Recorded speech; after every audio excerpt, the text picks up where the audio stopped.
Many people don't realize that anything can happen at any given moment, whether it's good or bad. And for me to learn this, it took an experience that probably isn't that important or a big deal to many other people. But to me, it was a huge deal, and to my family, it was a huge deal as well. And that was the day that my dog died. I was about 14 years old, and she was she'd been with me for about 7, and I'd grown up with her, and it was just a normal day. It was a Sunday, and my friends had just stayed over. And we'd gotten up and we walked downstairs, and my dad was down there making breakfast. And he'd made venison the night before, which is like deer meat. And of course, my dog was sitting there and she was begging for it. So my dad was just about to give her a piece when I yelled at him. I was like, "Dad, no, don't give that to her. Like, it's bad for her," because I was always really concerned about her health. And at the time, I didn't think it was selfish, but now that I look back at it, I wish he would have just given it to her. So we'd all gotten ready and we were just about to head into Mason City.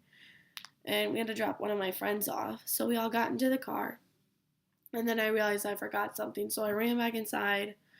And then I ran back out. And then I forgot that I had to go scratch my dog on the head and give her a kiss. Because it was always a normal thing for me to do. So we all got in the car and we started heading towards Mason. And when we reached the first stoplight, my mom got a call. And it was my dad. He said that my dog had been hit and her back could possibly be broken. So she hung up, and then we went and dropped my friend off. And as we were heading towards the Osage vet, I thought to myself, like, why is this happening? Why is it happening to me? I never thought this would happen.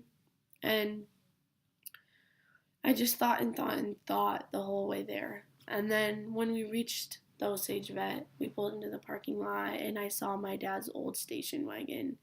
And the back was up, and then my sister, my dad, and the vet were all sitting there.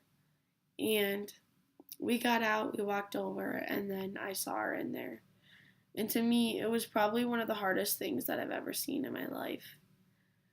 And we were talking to the vet, and finally he said that they could do x rays, but there's a good possibility that she wouldn't make it through the weekend. So my mom and dad and my sisters and I had to make a decision. And we came to the conclusion that we had to put her down because we didn't want her to go through the pain and suffering. So he went in and he got the shot, and we all were sitting out there and we were scratching her head and giving her kisses and just trying to say her last goodbye. And then he came back out and he injected what would have been her last few minutes on earth. And I just remember thinking at that moment, what am I going to do without her? And I just reminisced on all the times that I had with her, whether they were good or bad. And finally, we kissed her on the head because her head was still warm. And we shut the back. And I just remember thinking, 7 years of my life has just gone by, and I felt that I didn't appreciate her enough. So, as silly as it sounds to some people, I think that it was a huge part of my life that I lost, and a huge part of my family's life that we lost.